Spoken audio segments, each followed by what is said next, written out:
Al descubrir que recibí la herencia de mi difunto esposo Eduardo, pensé que finalmente tendría la tranquilidad que merecía después de 40 años de matrimonio y sacrificios. Pero cuando mi hija Lucía se enteró de los $250,000 que me habían dejado, su primera reacción no fue preguntar cómo estaba yo procesando la muerte de su padre, sino cuándo podríamos hablar de números y hacer una división justa para toda la familia. Esa tarde de martes, mientras miraba los documentos del notario Pascual Morales extendidos sobre mi mesa de la cocina, sonó el teléfono. Era Lucía, hablando con esa voz dulce y calculada que solo usaba cuando necesitaba algo de mí. No había llamado en 3 meses. Ni siquiera para el funeral de Eduardo. Pero ahora, mágicamente, tenía tiempo para volar desde Phoenix hasta aquí, a San Antonio, ese mismo fin de semana. Durante años me acostumbré a ser la madre que siempre estaba disponible, la que nunca decía que no, la que guardaba silencio cuando mi hija me hablaba como si fuera una anciana confundida. Eduardo solía defenderme con sutileza, pero ahora que él no estaba, Lucía parecía pensar que podía manejarme como quisiera. Mientras escuchaba su voz por el teléfono, explicándome con condescendencia cómo funcionaban las herencias y por qué sería mejor dividir el dinero entre ella y sus hermanos, sentí algo que no había experimentado en décadas, una mezcla de claridad absoluta y decepción profunda. No era solo el dinero lo que me dolía. Era la forma en que había asumido automáticamente que yo no sabría qué hacer con mi propia herencia, como si a los 67 años fuera incapaz de tomar decisiones. Era la manera en que hablaba de los gastos innecesarios que yo podría hacer, refiriéndose a mis pequeños placeres como las flores para el jardín o las donaciones a la iglesia. Era esa certeza en su voz de que yo seguía siendo la misma mujer que había criado 5 hijos sin chistar, que había trabajado medio tiempo durante 20 años para ayudar con los gastos familiares, y que nunca había reclamado nada para mí. Pero lo que más me perturbó fue darme cuenta de que Lucía no estaba equivocada completamente. Durante años, efectivamente había sido esa mujer complaciente. Había permitido que mis hijos adultos tomaran decisiones por mí, había aceptado sus consejos no solicitados sobre mi vida, había sonreído cuando me corregían como si fuera una niña. Había normalizado ser tratada como un mueble en mi propia casa, presente pero no realmente vista. Recordé entonces la última vez que intenté expresar una opinión propia. Fue hace 2 años, cuando sugerí que quería viajar a México para visitar a mi hermana Cristina, que estaba enferma. Lucía inmediatamente me bombardeó con preguntas sobre mis medicamentos, mi presión arterial, los riesgos de viajar sola a mi edad. No preguntó si tenía ganas de ir o si mi hermana me necesitaba.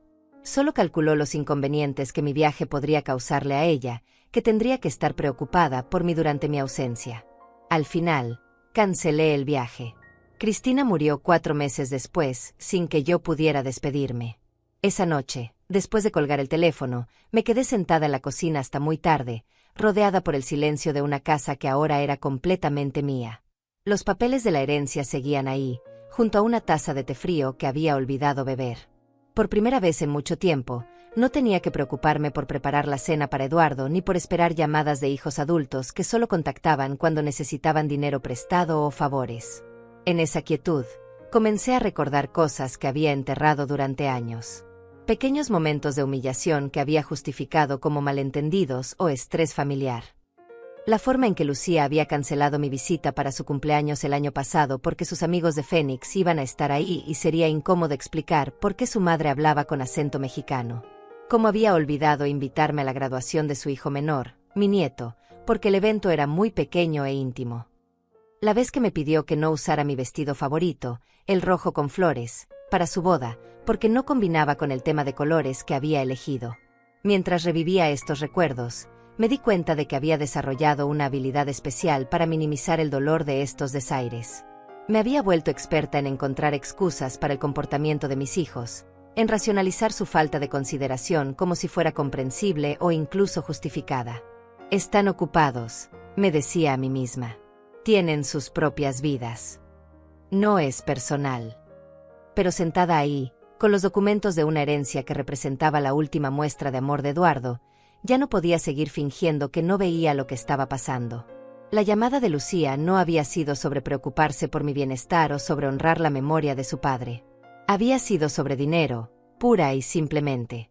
Y lo que más me dolía era reconocer que yo había contribuido a crear esta dinámica al permitir durante años que me trataran como si mi única función fuera ser útil, disponible y generosa, sin esperar nunca reciprocidad o respeto genuino.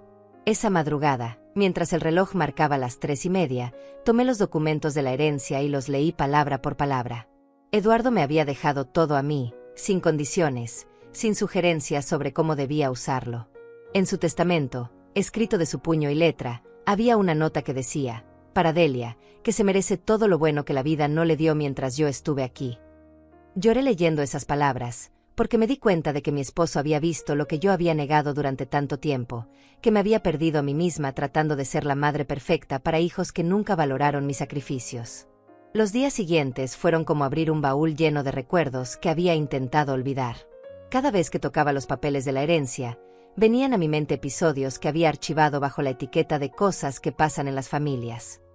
Pero ahora, con la claridad dolorosa que trae el tiempo, podía ver el patrón que había estado negando durante años.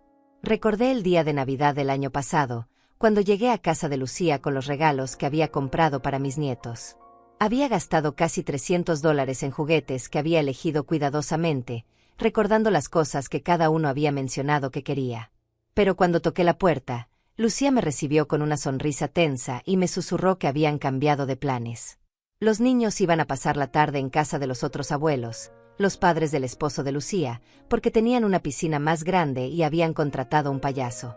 Me quedé parada en la entrada, con las bolsas de regalos en las manos, mientras mi hija me explicaba que no se preocupara, que otro día podrían abrir mis regalos. «Es que tú entiendes, mamá», me dijo. Los niños estaban muy emocionados con la piscina. Lo que no me dijo, pero que descubrí después por las fotos en Facebook, era que habían organizado una gran celebración familiar sin avisarme, con primos, tíos y amigos, mientras yo pasé la Navidad sola en mi casa, recalentando el pavó que había cocinado pensando que tendríamos una cena familiar.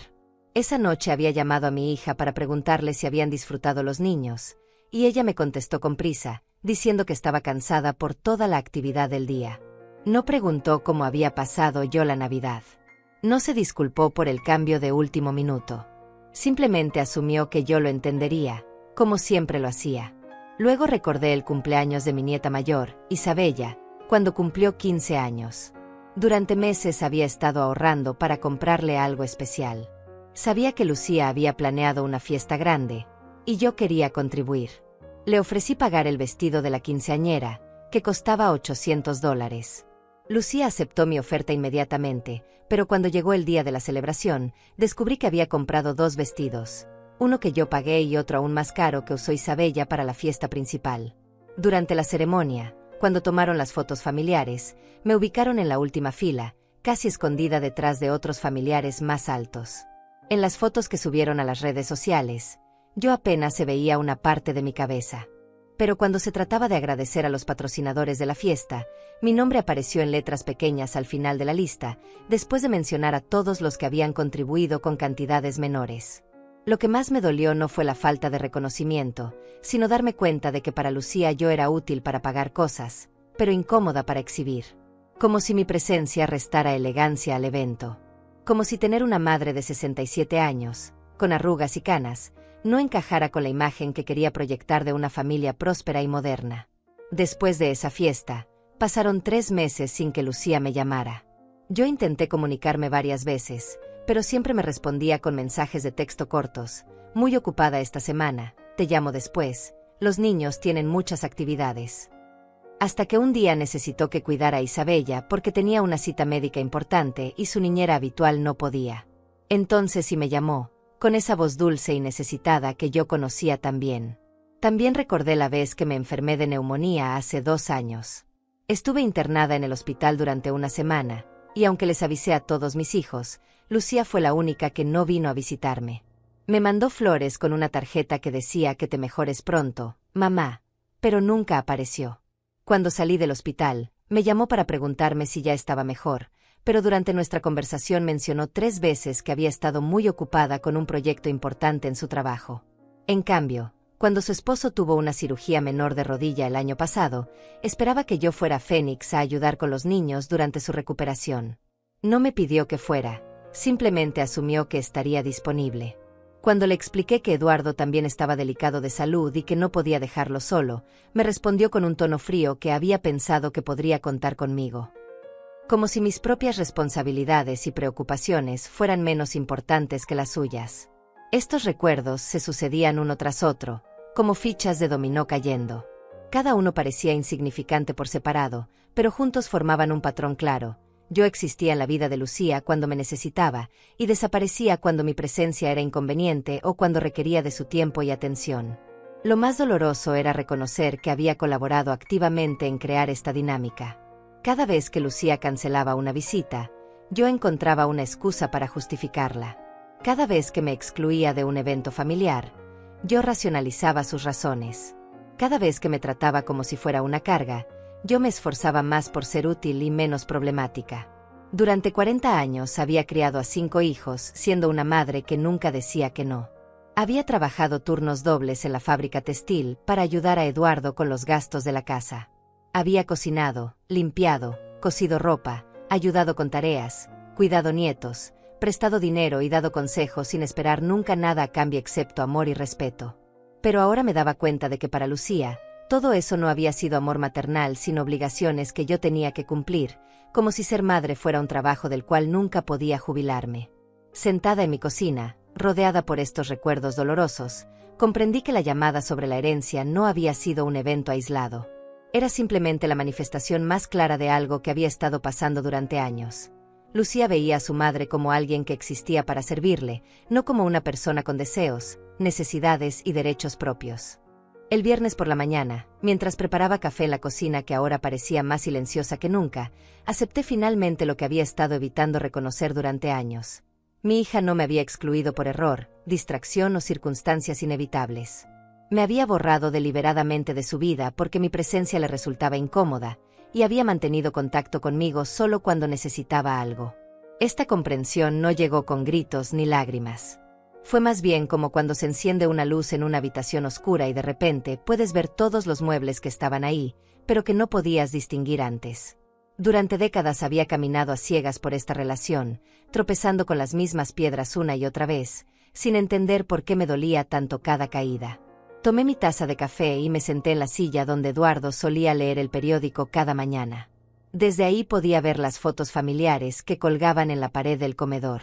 Había una de la boda de Lucía, donde yo aparecía sonriendo al lado de Eduardo, usando un vestido sencillo color crema que había comprado en oferta. Al lado estaba una foto de la graduación universitaria de mi hijo menor, donde toda la familia posaba orgullosa. Y más allá, una imagen de las últimas Navidades que pasamos todos juntos, hace 3 años. Mirando esas fotografías, me di cuenta de algo que me heló la sangre. En cada una de ellas, yo estaba sonriendo. Sonriendo como si fuera la madre más feliz del mundo, como si no tuviera ninguna preocupación, como si todo estuviera perfecto en mi vida. Pero ahora recordaba exactamente cómo me había sentido en cada uno de esos momentos. Y la sonrisa había sido una máscara para ocultar la soledad, la exclusión y la sensación constante de que no era suficientemente buena para mis propios hijos. En la foto de la boda de Lucía, sonreía a pesar de que ella había rechazado mi ayuda para organizar la ceremonia, diciéndome que había contratado a una wedding planner profesional porque quería que todo saliera perfecto. En la graduación, sonreía aunque mi hijo había limitado el número de invitados que podía llevar, y yo había tenido que elegir entre invitar a mi hermana Cristina o a mi comadre Hilda. En las Navidades, sonreía mientras servía la cena que había cocinado sola durante 2 días, escuchando a mis hijos hablar de sus vacaciones, sus trabajos y sus planes futuros sin preguntarme nunca cómo estaba yo o qué quería hacer con mi vida. Esa mañana de viernes, por primera vez en años, no tenía que sonreír para nadie. Eduardo ya no estaba ahí para protegerme con su presencia silenciosa, pero tampoco estaba ahí para esperar que yo mantuviera la armonía familiar a costa de mi propia dignidad. Estaba completamente sola, y aunque eso me daba miedo, también me daba una libertad que no había experimentado en décadas. Me levanté de la mesa y fui hasta mi cuarto, donde guardaba en el último cajón del ropero una libreta que Eduardo me había regalado años atrás para que escribiera mis pensamientos. Nunca la había usado porque siempre estaba demasiado ocupada cuidando de otros para pensar en mis propios sentimientos. Pero ese día la saqué y comencé a escribir una lista de todas las veces que me había sentido invisible en mi propia familia. La lista se hizo larga muy rápidamente.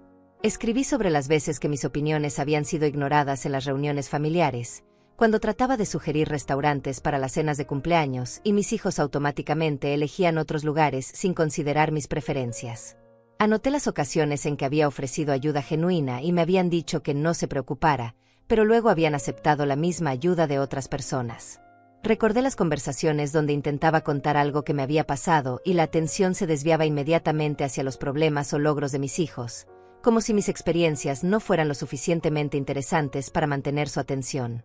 Mientras escribía, sentía algo que no había experimentado en mucho tiempo: rabia. No la rabia explosiva que lleva a gritar y romper cosas, sino una rabia fría y clara que me ayudaba a ver la situación sin los filtros del amor maternal incondicional. Era la rabia de una mujer que se daba cuenta de que había regalado 40 años de su vida a personas que no valoraban ese sacrificio. Pero junto con la rabia vino algo aún más poderoso: la determinación. Mientras revisaba mi lista y veía el patrón de comportamiento de Lucía, comprendí que la llamada sobre la herencia era mi oportunidad de cambiar la dinámica que habíamos establecido. Ella venía esperando encontrar a la misma madre complaciente de siempre, la que cedía ante sus argumentos y se disculpaba por existir. Pero esa mujer había muerto junto con Eduardo. Cerré la libreta y me dirigí al teléfono. Marqué el número del notario Pascual Morales, que había manejado todos los asuntos legales de Eduardo durante los últimos años. Cuando respondió con su voz amable y profesional, le dije que necesitaba una cita urgente para discutir opciones sobre la herencia que había recibido. Por supuesto, señora Rosales, me respondió. ¿Tiene alguna pregunta específica sobre los documentos que le entregué? Tengo muchas preguntas, le dije, sorprendiéndome a mí misma por la firmeza en mi voz. Pero principalmente quiero saber qué derechos tengo sobre el dinero que me dejó mi esposo y qué opciones legales tengo para proteger esa herencia. Hubo un silencio breve antes de que Pascual respondiera: señora Rosales, ese dinero es completamente suyo. Su esposo se lo dejó sin condiciones ni restricciones. Usted puede hacer lo que considere conveniente con él. Esas palabras se quedaron resonando en mi cabeza después de colgar. Completamente suyo. Sin condiciones ni restricciones. Lo que considere conveniente. Era la primera vez en años que alguien me confirmaba que tenía derecho a tomar decisiones sobre algo importante sin tener que justificarme ante nadie. Esa tarde, mientras esperaba la hora de mi cita con el notario, me senté en el portal de mi casa y observé a los vecinos pasar por la calle. Algunos me saludaron con la familiaridad de años de convivencia en el mismo barrio. La señora Mariana, que vivía en la esquina, se acercó a preguntarme cómo estaba sobrellevando la pérdida de Eduardo. Por primera vez en mucho tiempo, alguien me preguntaba por mí sin querer algo a cambio. Estoy aprendiendo a vivir sola, le respondí honestamente. Es más difícil de lo que pensaba, pero también más liberador. Mariana me miró con comprensión y me dijo algo que me llegó al corazón. Delia, tienes derecho a vivir para ti misma ahora. Has cuidado de todos durante tanto tiempo que te mereces descubrir qué quiere Delia de la vida. Cuando se fue, me quedé pensando en sus palabras. ¿Qué quería Delia de la vida? Hacía tanto tiempo que no me hacía esa pregunta que casi había olvidado que tenía derecho a hacérmela.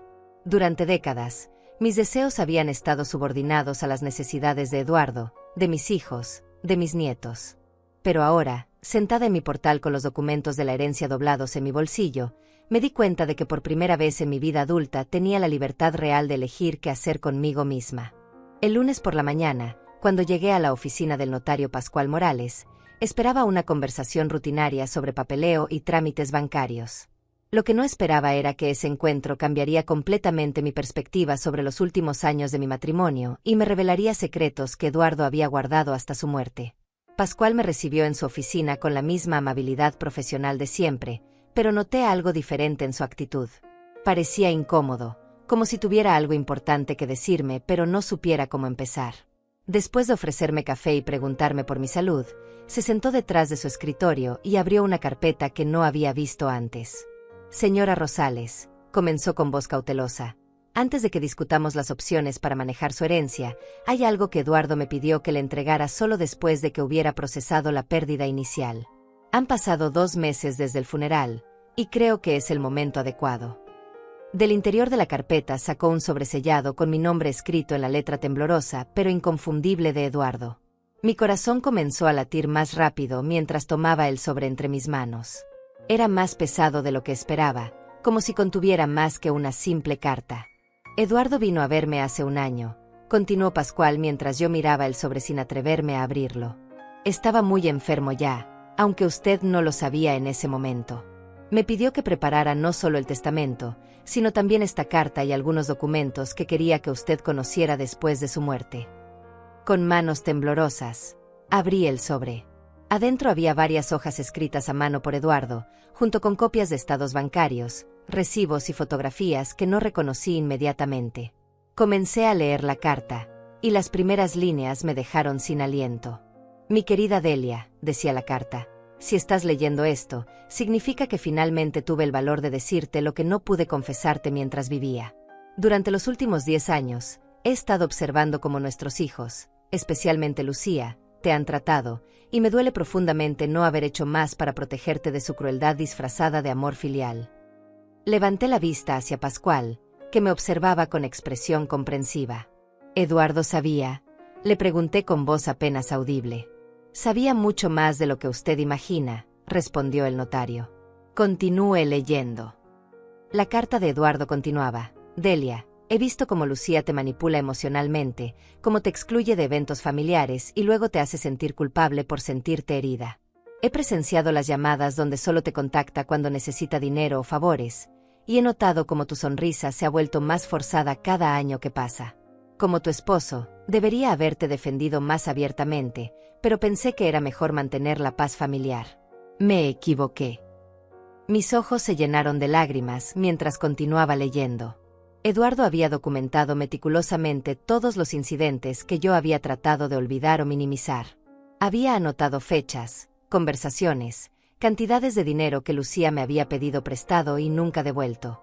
Había guardado copias de las facturas de los regalos costosos que yo había comprado para mis nietos, y había calculado que en los últimos 5 años había gastado más de $15,000 en mi familia sin recibir nunca nada a cambio, ni siquiera gratitud genuina. Pero lo que más me duele, continuaba la carta, es ver cómo has perdido el brillo en los ojos, cómo has comenzado a disculparte por existir, como si ocupar espacio en este mundo fuera un favor que le debes a otros. La mujer valiente y decidida de la que me enamoré hace más de 40 años sigue ahí, pero la has escondido tan profundamente que a veces me pregunto si la recordarás cuando yo ya no esté. Entre los documentos que Eduardo había incluido, encontré algo que me dejó completamente choqueada, copias de conversaciones de Facebook entre Lucía y sus hermanos, que Eduardo había logrado obtener a través de un amigo que trabajaba en tecnología. En esas conversaciones, mis hijos discutían sobre mí como si fuera una carga económica que tendrían que dividirse cuando Eduardo muriera. La vieja va a necesitar que la mantengamos cuando papá se muera, había escrito Lucía. Espero que al menos nos deje la casa para compensar todos los gastos que va a generar. Mamá siempre ha sido muy dramática, había respondido mi hijo Carlos. Probablemente exagere sus problemas de salud para llamar la atención. Pero tienes razón, vamos a tener que turnarnos para lidiar con ella. Leyendo esas palabras, sentí como si me hubieran golpeado en el estómago.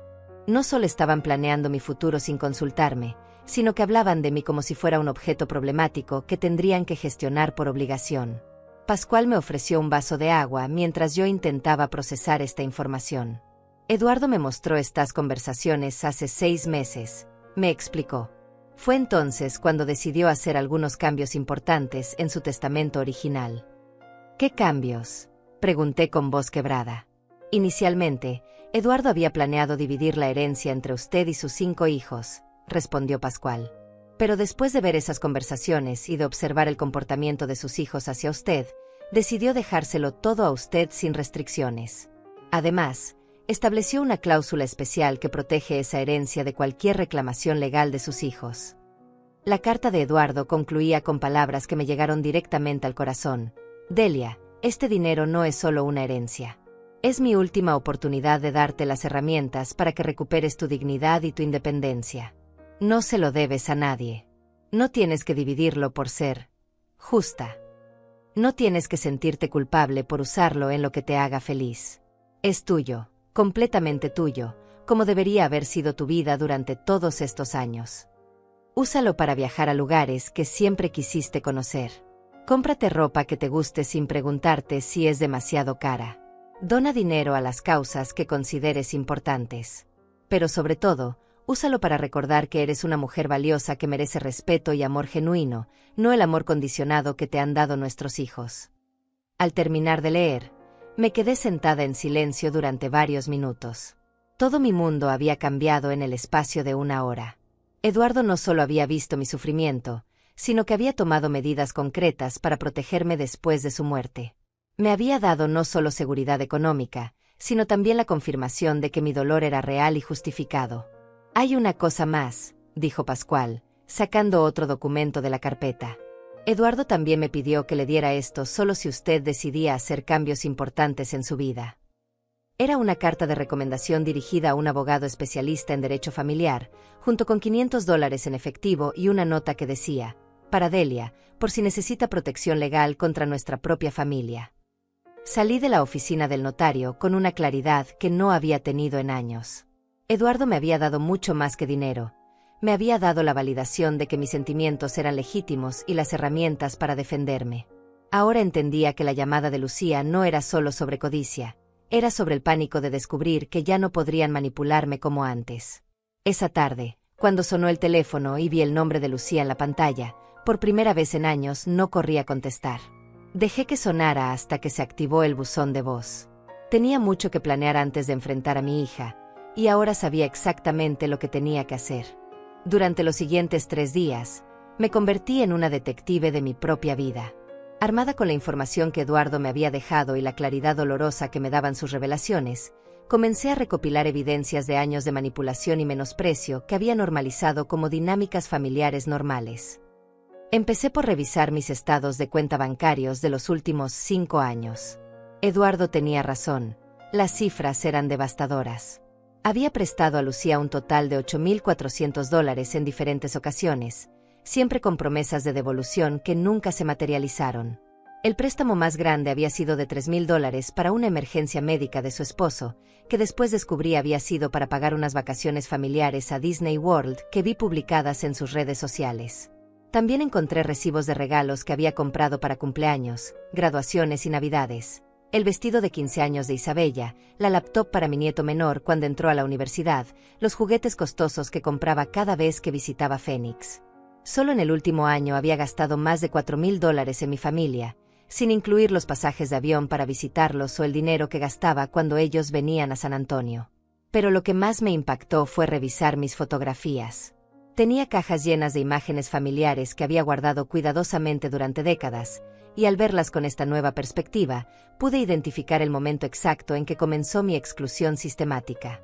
En las fotos de hace 10 años, yo aparecía en el centro de los grupos familiares, sonriendo genuinamente. Pero gradualmente, en las imágenes más recientes, mi posición fue cambiando hacia los bordes, hasta prácticamente desaparecer de las fotografías importantes. Decidí llamar a mi hermana Cristina, que vivía en Guadalajara, para pedirle su perspectiva sobre lo que había estado pasando. Cristina siempre había sido la más directa de la familia, y sabía que me daría su opinión honesta sin intentar suavizar la verdad. «Delia», me dijo después de escuchar mi relato, «he estado esperando años a que te dieras cuenta de esto. Cada vez que hablamos, me contabas historias sobre Lucía que me hacían hervir la sangre, pero cuando yo intentaba señalarte lo que estaba pasando, tú siempre la defendías».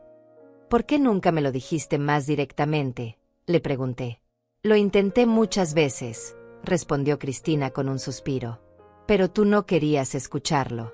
Recuerda cuando Lucía canceló tu visita para su cumpleaños el año pasado. Yo te dije que eso no era normal, pero tú me respondiste que había sido un malentendido y que yo no entendía la situación». Tenía razón. Durante años, Cristina había intentado abrirme los ojos, pero yo había estado tan comprometida con mantener la ilusión de una familia unida que había rechazado cualquier crítica hacia mis hijos. «¿Qué opinas de la herencia?», le pregunté. «Opino que Eduardo fue muy sabio», respondió sin dudarlo. «Ese dinero es tuyo, Delia. Te lo ganaste con 40 años de sacrificios, y no le debes ni un centavo a ninguno de tus hijos. Ellos son adultos con sus propios trabajos e ingresos. Si quieren dinero extra, que se lo ganen como tú lo hiciste». Después de hablar con Cristina, decidí contactar a mi comadre Hilda, que había sido testigo de muchos de los incidentes familiares durante los últimos años. Hilda era una mujer de pocas palabras, pero muy observadora, y sabía que podría darme perspectivas que yo había pasado por alto. «Ay, Delia», me dijo Hilda cuando la visité esa tarde, «por fin estás viendo lo que todas nosotras hemos estado viendo durante años.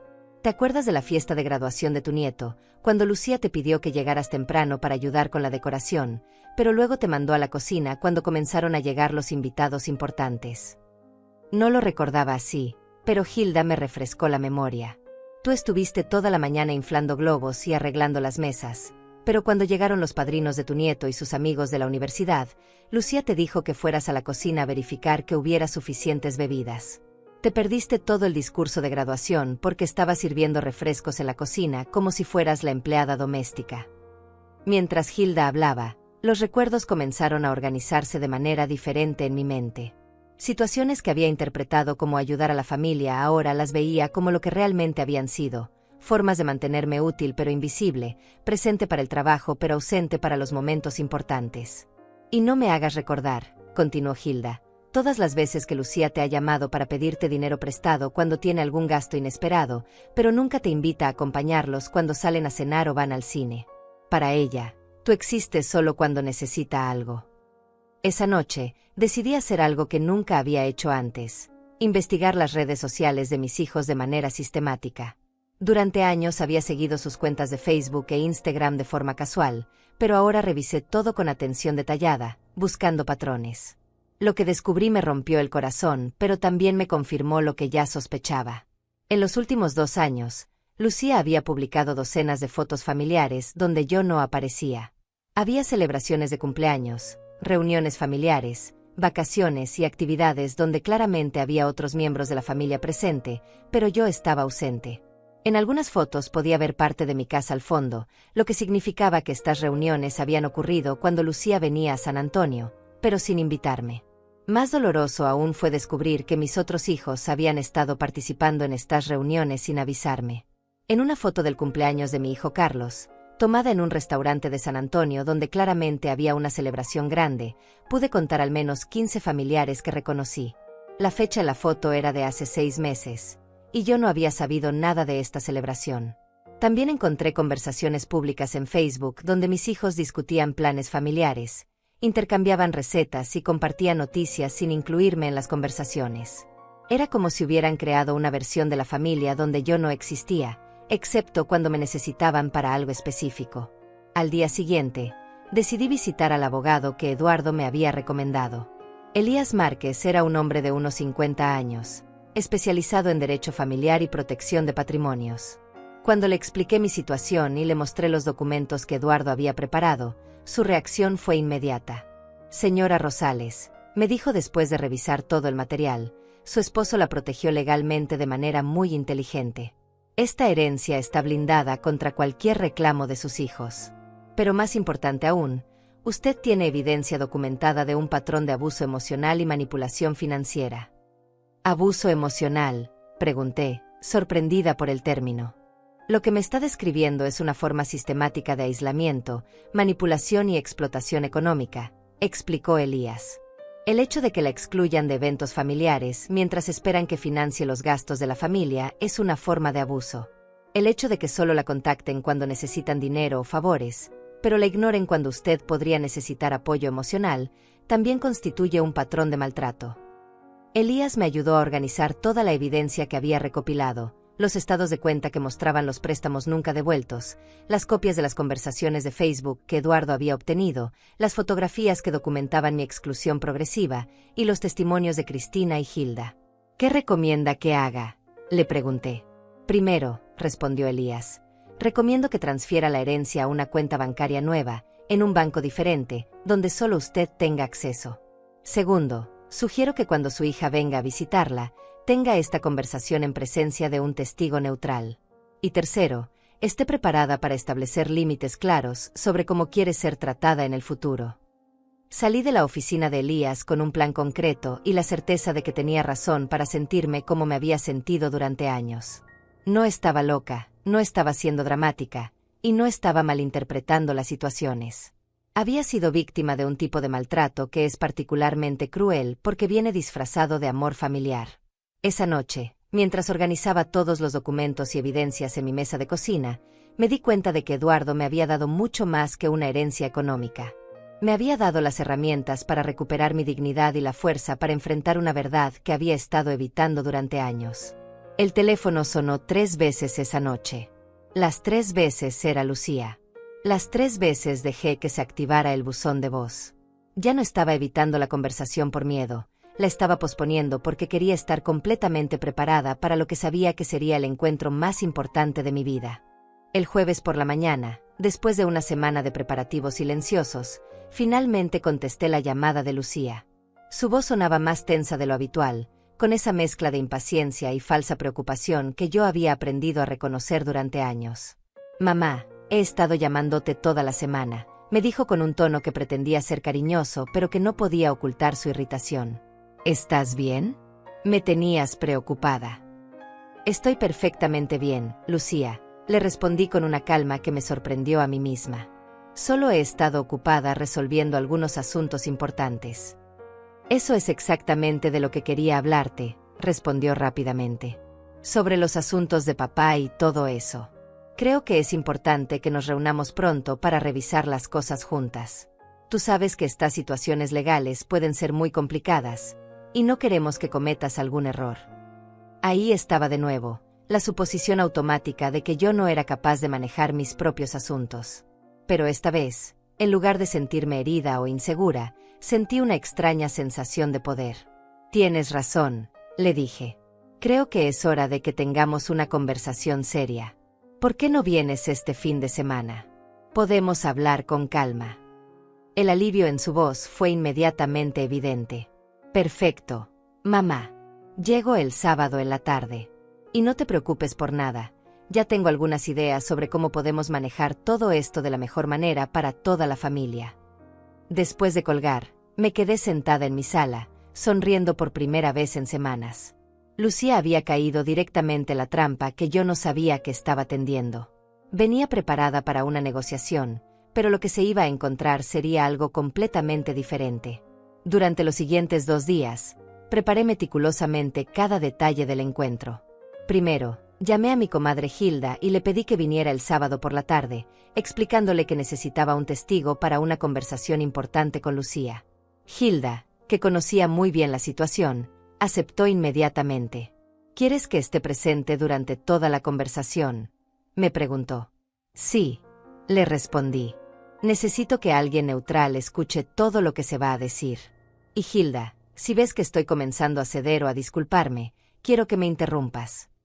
Luego organicé todos los documentos que había recopilado durante la semana, los estados de cuenta bancarios, las copias de las conversaciones de Facebook, las fotografías que documentaban mi exclusión progresiva, la carta de Eduardo y las recomendaciones legales de Elías Márquez. Todo lo coloqué en una carpeta ordenada que dejé sobre la mesa de centro de la sala.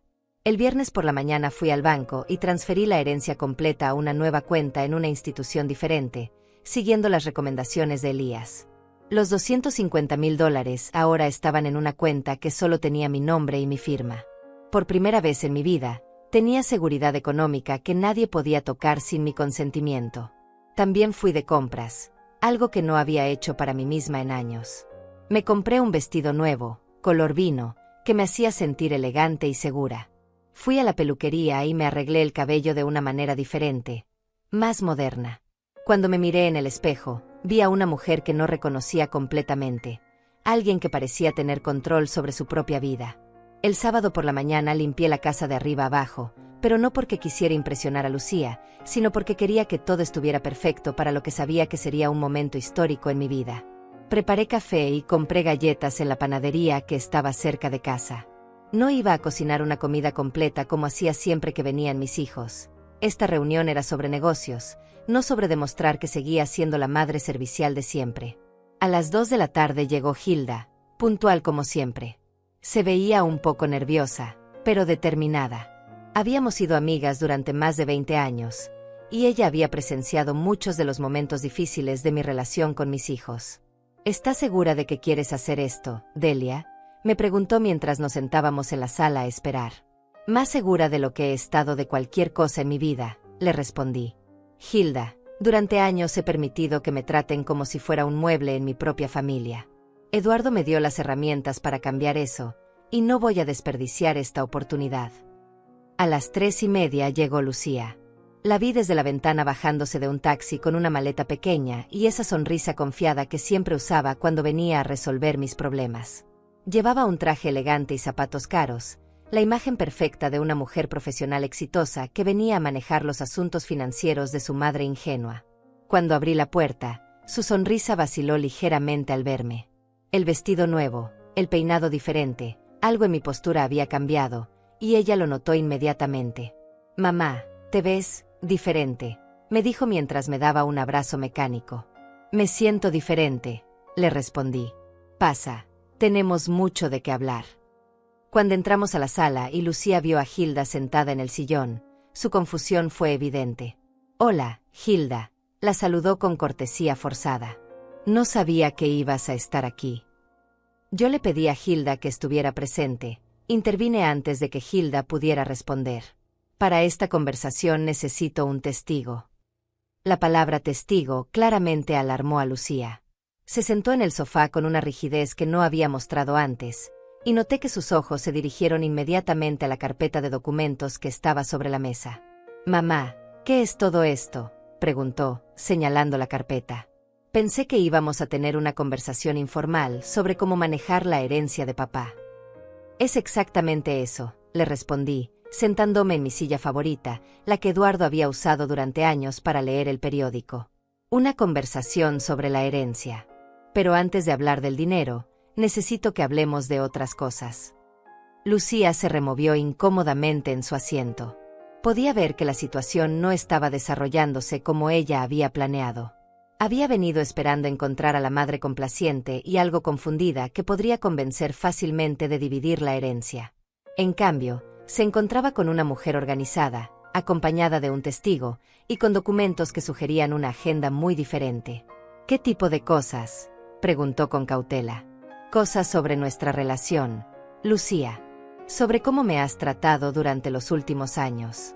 Sobre las decisiones que he tomado basándome en todo lo que he descubierto recientemente». El color se desvaneció ligeramente de su rostro. «Mamá, no entiendo de qué estás hablando. Yo siempre te he tratado con respeto y cariño». Fue en ese momento cuando supe que no había vuelta atrás.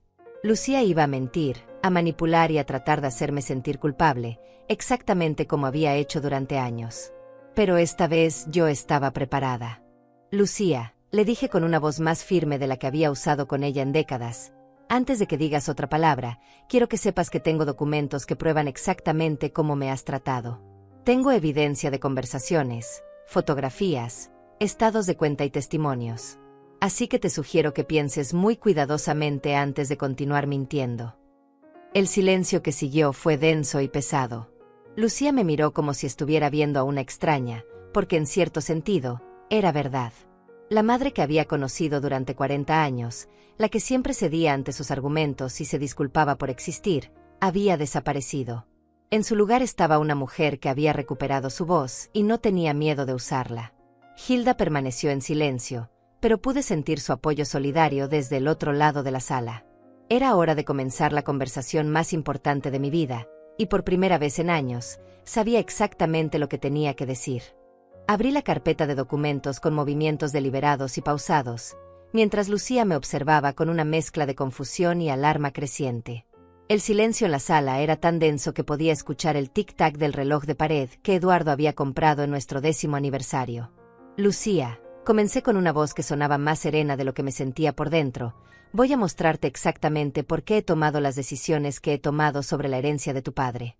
Y quiero que escuches cada palabra sin interrumpirme».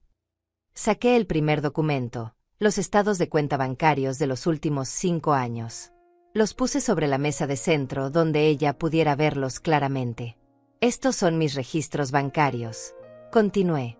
«Durante los últimos 5 años, te he prestado un total de $8,400. El primer préstamo fue de $1,200 para la reparación de tu auto. El segundo, de $3,000 para la supuesta emergencia médica de tu esposo.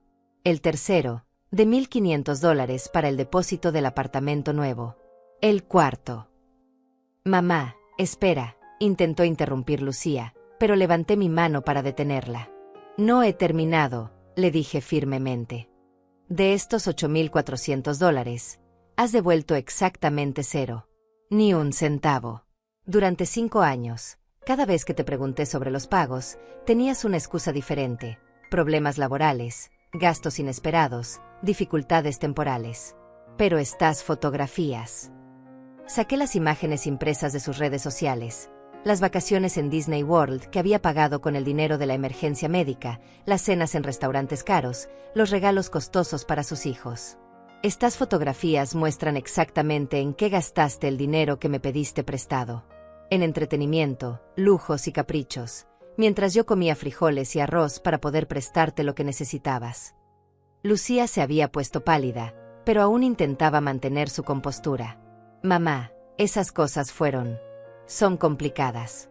Tú no entiendes cómo funcionan las finanzas familiares cuando tienes niños. Tienes razón, le respondí, sacando otro conjunto de documentos. No entiendo cómo funcionan las finanzas familiares cuando tienes niños. Pero sí entiendo esto. Le mostré las copias de las conversaciones de Facebook que Eduardo había conseguido, donde ella y sus hermanos discutían sobre mí como si fuera una carga económica.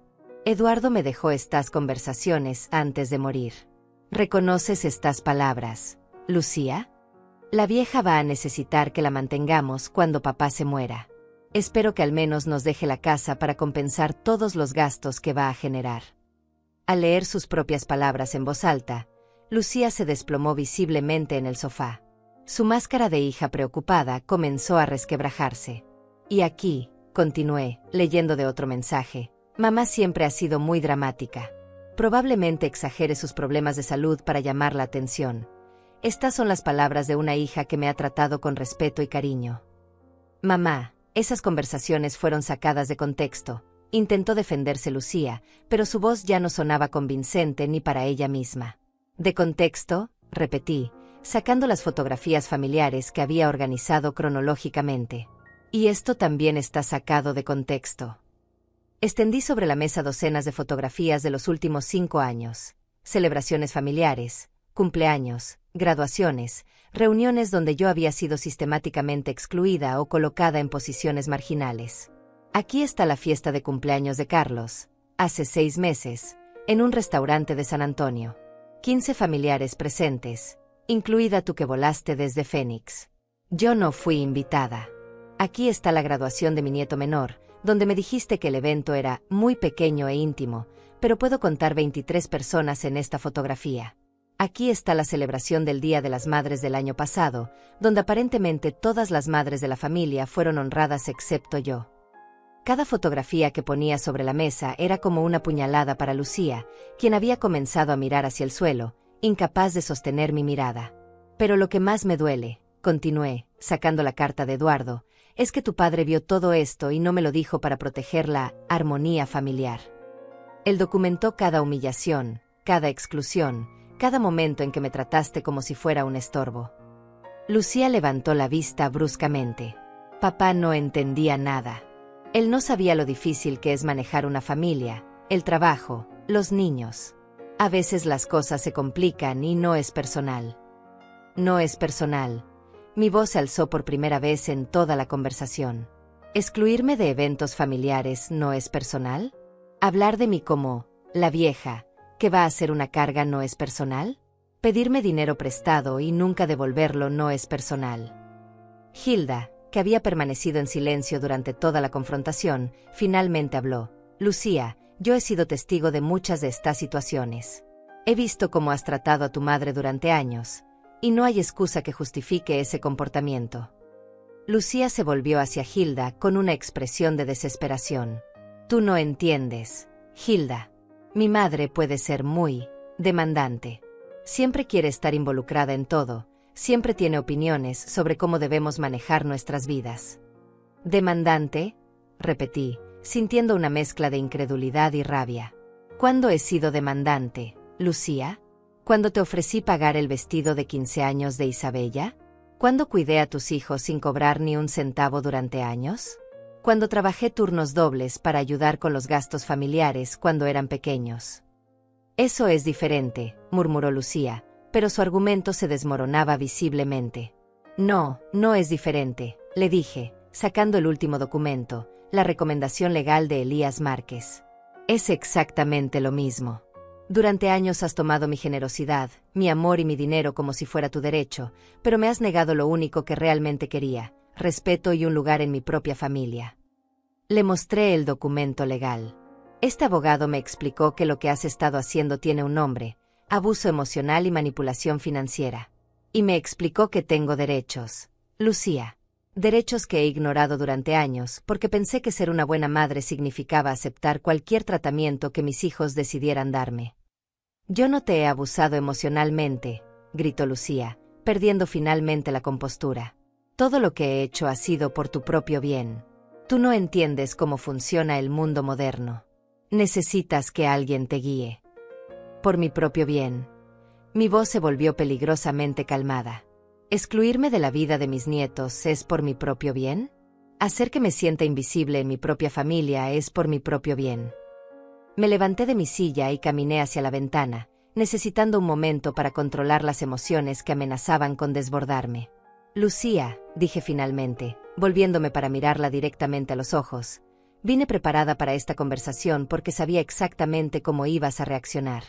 Ibas a negar, a justificar, a hacerme sentir culpable y a convencerme de que estoy equivocada. Es exactamente lo que has hecho durante años. Pero esta vez es diferente, continué, regresando a mi silla. Esta vez tengo evidencias. Esta vez tengo testigos. Esta vez tengo respaldo legal. Y más importante, esta vez tengo la herencia completa de tu padre, quien específicamente decidió dejármela toda a mí porque sabía exactamente cómo me habías estado tratando. Lucía se quedó completamente inmóvil, como si finalmente hubiera comprendido la magnitud de la situación. Los papeles ya están firmados, Lucía, le dije con una calma que no sabía que poseía. La herencia está en una cuenta bancaria nueva, a mi nombre únicamente, protegida legalmente contra cualquier reclamo. Tu padre me dejó $250,000 no como una sugerencia para que los dividiera, sino como un regalo final para compensar años de tratarme como si no valiera nada. El silencio que siguió fue absoluto. Lucía me miraba como si estuviera viendo a una extraña, porque eso era exactamente lo que estaba pasando. La madre complaciente y manipulable que había conocido durante 40 años había desaparecido para siempre. ¿Y ahora qué?, preguntó finalmente con voz quebrada. Ahora, le respondí, tú decides qué tipo de relación quieres tener conmigo en el futuro. Pero será una relación basada en respeto mutuo, o no será relación en absoluto. El silencio que siguió a mis últimas palabras se extendió durante varios minutos que parecieron eternos. Lucía permanecía inmóvil en el sofá, mirando los documentos esparcidos sobre la mesa como si fueran evidencia de un crimen que había sido descubierto después de años de investigación. Sus manos temblaban ligeramente, y por primera vez desde que la conocía como adulta, no tenía una respuesta inmediata o una justificación preparada. Finalmente, levantó la vista hacia mí con los ojos llenos de lágrimas que no sabía si eran de arrepentimiento genuino o de frustración por haber perdido el control de la situación. Mamá, dijo con voz quebrada, yo nunca quise lastimarte. Tal vez no me di cuenta de cómo te estaba tratando. La miré directamente a los ojos, sintiendo una mezcla de tristeza y claridad que no había experimentado antes. Lucía, durante 40 años he aceptado todas las disculpas que me has dado. He justificado tu comportamiento, he minimizado mi dolor y he puesto tus necesidades por encima de mi dignidad. Pero ya no puedo seguir haciendo eso.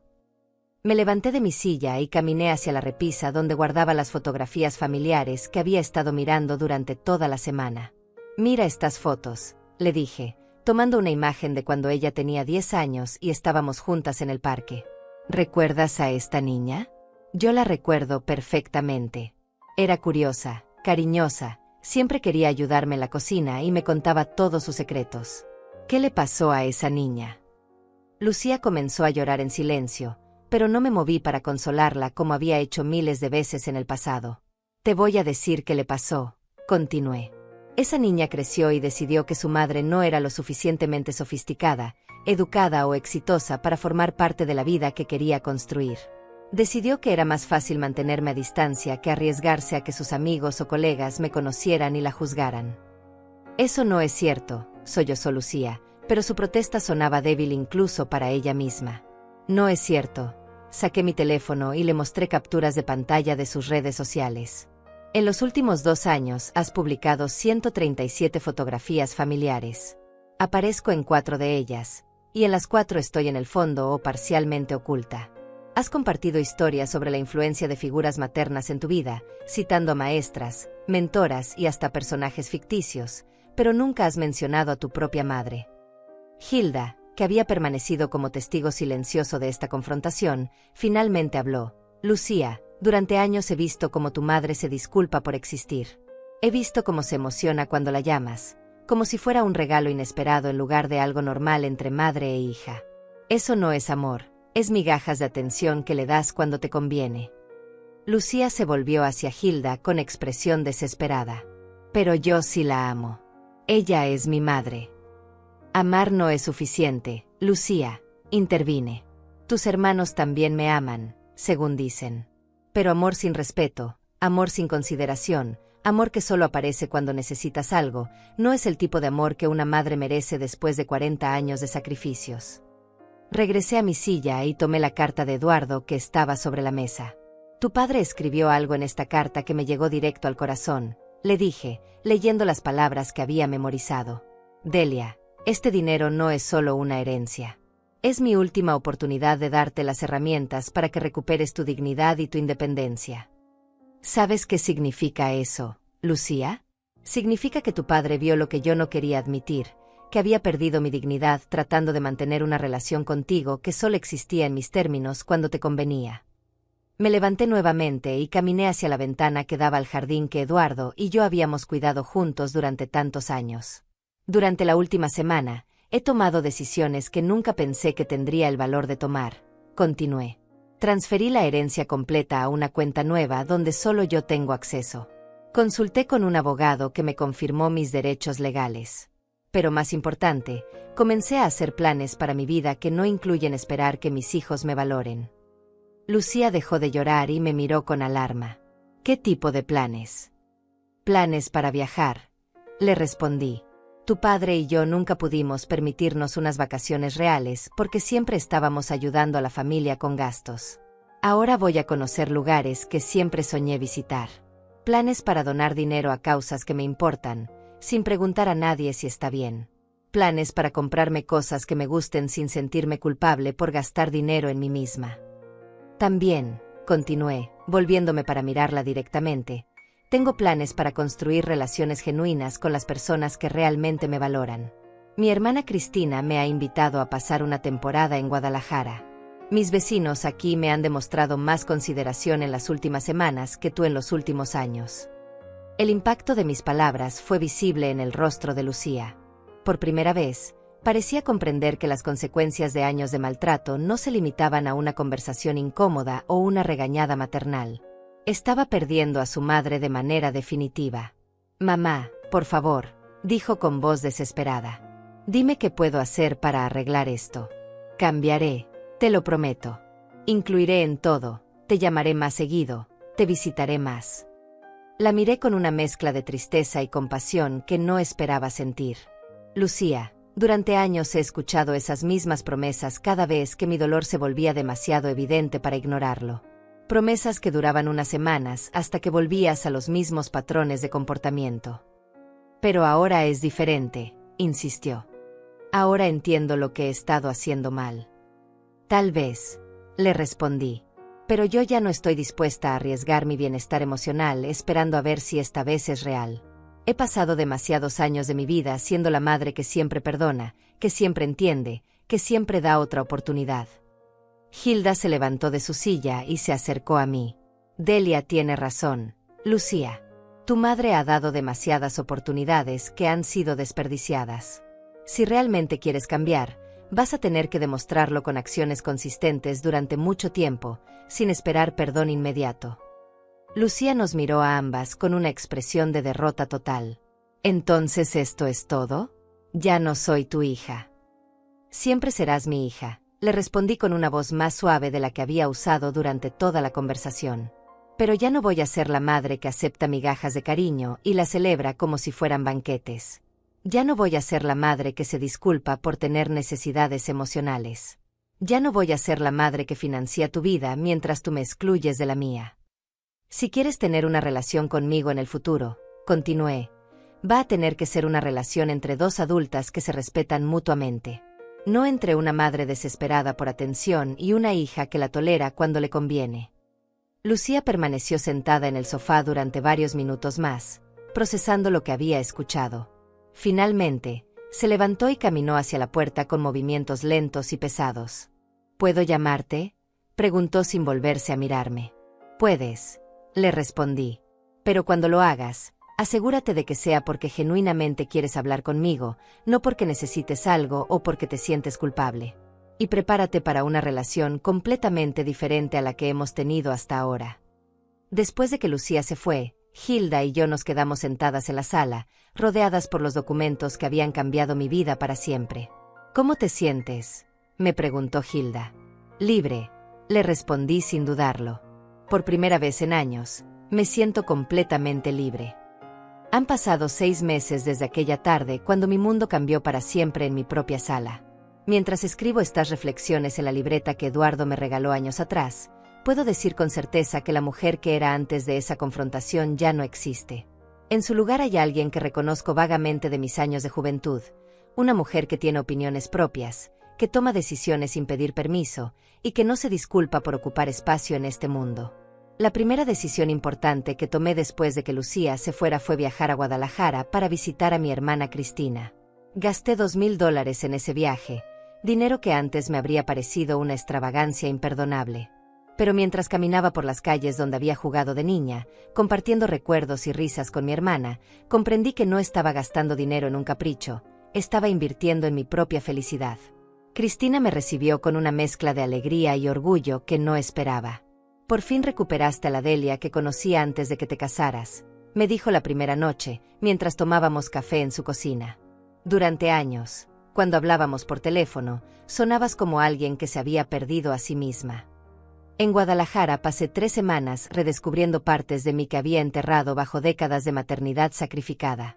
Volví a tocar la guitarra, algo que no había hecho desde que mis hijos eran pequeños y no tenía tiempo para frivolidades. Cristina me llevó a clases de baile folclórico para señoras mayores, donde conocí a mujeres de mi edad que también estaban redescubriendo quiénes eran después de años de vivir para otros. También visité la tumba de nuestros padres, algo que no había podido hacer en 5 años porque siempre había alguna crisis familiar que requería mi dinero o mi tiempo. Mientras estaba ahí, parada frente a las lápidas que guardaban a las personas que me habían enseñado a ser fuerte, sentí que Eduardo estaba conmigo, orgulloso de las decisiones que había tomado. Cuando regresé a San Antonio, mi casa se sintió diferente. Ya no era el lugar donde esperaba llamadas telefónicas que llegaban solo cuando alguien necesitaba algo. Se había convertido en mi refugio, mi espacio, el lugar donde podía tomar decisiones sobre mi vida sin consultar con nadie. Una de las primeras cosas que hice fue redecorar la sala. Guardé todas las fotografías familiares que me causaban dolor y las reemplacé con imágenes de mis viajes, de mis nuevas amigas, de los momentos que me hacían feliz. Compré plantas nuevas para el jardín y contraté a un jardinero para que me ayudara a crear el espacio verde que Eduardo y yo siempre habíamos soñado pero nunca pudimos permitirnos. También comencé a donar dinero regularmente a un refugio para mujeres mayores víctimas de violencia doméstica. Cuando conocí las historias de estas mujeres, me di cuenta de que el abuso no siempre viene en forma de golpes físicos. A veces viene disfrazado de amor familiar, de hijos que drenan emocionalmente a sus madres hasta dejarlas convencidas de que no merecen mejor tratamiento. Lucía me ha llamado 4 veces en estos 6 meses. Las primeras 2 llamadas fueron intentos de manipulación emocional. Me contó sobre problemas financieros que estaba teniendo, mencionó que los niños me extrañaban, sugirió que tal vez podríamos empezar de nuevo si yo la ayudaba con algunos gastos urgentes. Terminé ambas conversaciones después de 5 minutos, dejándole claro que no estaba interesada en regresar a los patrones de comportamiento del pasado. La tercera llamada fue diferente. Lucía me contactó simplemente para preguntarme cómo estaba, sin mencionar dinero o favores. Hablamos durante 15 minutos sobre cosas superficiales, el clima, las noticias, sus actividades laborales. Cuando colgué, me di cuenta de que había sido la primera conversación genuinamente desinteresada que habíamos tenido en años. La cuarta llamada llegó hace 2 semanas. Lucía me informó que había comenzado terapia psicológica para entender mejor sus patrones de comportamiento en las relaciones familiares. Me pidió perdón de una manera que sonaba más madura y reflexiva que sus disculpas anteriores. No me pidió que la perdonara inmediatamente ni que fingiera que nada había pasado. Solo reconoció el daño que había causado y me aseguró que estaba trabajando para cambiar. Le dije que apreciaba su honestidad y que estaría dispuesta a considerar una relación diferente en el futuro, pero que necesitaba ver cambios consistentes durante un periodo prolongado. No fue una reconciliación dramática ni emotiva. Fue una conversación entre dos adultas que están intentando figurar si pueden tener una relación saludable después de años de dinámica tóxica. Mis otros hijos han reaccionado de maneras diferentes. Carlos me visitó hace 3 meses, claramente nervioso por la nueva versión de su madre. Me trató con una cortesía cautelosa que nunca había mostrado antes, como si finalmente hubiera comprendido que ya no podía dar por sentado mi disponibilidad incondicional. Nuestra relación ahora es más superficial, pero también más honesta. Mi hijo menor, Roberto, fue el único que me felicitó por tomar control de mi vida. Mamá, me dijo durante una de nuestras conversaciones telefónicas, durante años me he sentido culpable por no protegerte más de Lucía. Sabía que te trataba mal, pero no sabía cómo intervenir sin crear más problemas familiares. La relación más transformada ha sido la que tengo conmigo misma. Durante décadas, mi valor personal había estado completamente vinculado a qué tan útil era para mi familia. Si mis hijos me necesitaban, me sentía valiosa. Si me ignoraban, me sentía invisible. Ahora mi valor está basado en mis propias decisiones, mis propios logros, mis propias relaciones. He hecho nuevas amistades en la clase de tejido que comencé a tomar en el centro comunitario. Son mujeres de mi edad que también están navegando esta etapa de la vida donde los hijos se van y tenemos que redescubrir quiénes somos más allá de ser madres. Algunas están divorciadas, otras viudas como yo, pero todas estamos aprendiendo que la vida no termina cuando los roles tradicionales cambian. También he comenzado a escribir en esta libreta de manera regular. Al principio solo documentaba mis sentimientos sobre la situación con Lucía, pero gradualmente se ha convertido en un espacio donde exploro mis sueños, mis miedos y mis planes para el futuro. Es liberador tener pensamientos que no necesito justificar ante nadie más. Económicamente, la herencia de Eduardo me ha dado una seguridad que nunca había experimentado. Ya no me despierto preocupándome por cómo voy a pagar las facturas médicas o qué pasará si necesito cuidados especializados cuando sea más mayor. Pero más importante que la seguridad financiera es la seguridad emocional que viene de saber que tengo opciones, que puedo tomar decisiones independientes sobre mi vida. Algunas personas podrían pensar que fui demasiado dura con Lucía, que debería haber sido más paciente o comprensiva. Pero he aprendido que la paciencia sin límites no es una virtud, es una forma de permitir que otros abusen de tu bondad. La comprensión sin reciprocidad no es amor, es una relación unilateral que eventualmente destruye a la persona que siempre da y nunca recibe. Ahora, cuando miro las fotografías de mi juventud, veo a una mujer que tenía sueños, ambiciones y una personalidad fuerte. Esa mujer se perdió gradualmente en el proceso de criar 5 hijos y mantener un matrimonio, pero no desapareció completamente. Estaba esperando pacientemente a que yo la redescubriera. Eduardo me dio muchos regalos durante nuestros 40 años de matrimonio, pero el más valioso fue el último, la comprensión de que merecía algo mejor de lo que había estado aceptando y las herramientas para conseguirlo. Su herencia no fue solo dinero, fue la oportunidad de recuperar mi dignidad. A las mujeres que están leyendo esto y se reconocen en mi historia, quiero decirles algo que me tomó 67 años aprender. No es egoísta querer respeto de tus propios hijos. No es dramático sentirte herida cuando te excluyen de sus vidas. No es demasiado pedir que las relaciones familiares sean recíprocas, basadas en amor genuino y no solo en conveniencia. Los hijos crecen y construyen sus propias vidas, y eso es natural y saludable. Pero crecer no significa que tienen derecho a tratar a sus madres como muebles que pueden usar cuando los necesiten y ignorar cuando no. El amor familiar debe incluir respeto, consideración y reciprocidad, o no es realmente amor. Eduardo ya no está aquí para ser testigo de la mujer en la que me he convertido, pero siento su presencia cada vez que tomo una decisión valiente, cada vez que defiendo mis derechos, cada vez que me niego a disculparme por existir. Su último regalo fue devolverme a mí misma. ¿Y ustedes? ¿Alguna vez han sentido que alguien intentó borrarlas de su propia historia? ¿Han tenido que luchar para recuperar su lugar en sus propias vidas? Los invito a compartir sus experiencias en los comentarios, porque todas merecemos saber que no estamos solas en esta lucha por la dignidad y el respeto que nos corresponde.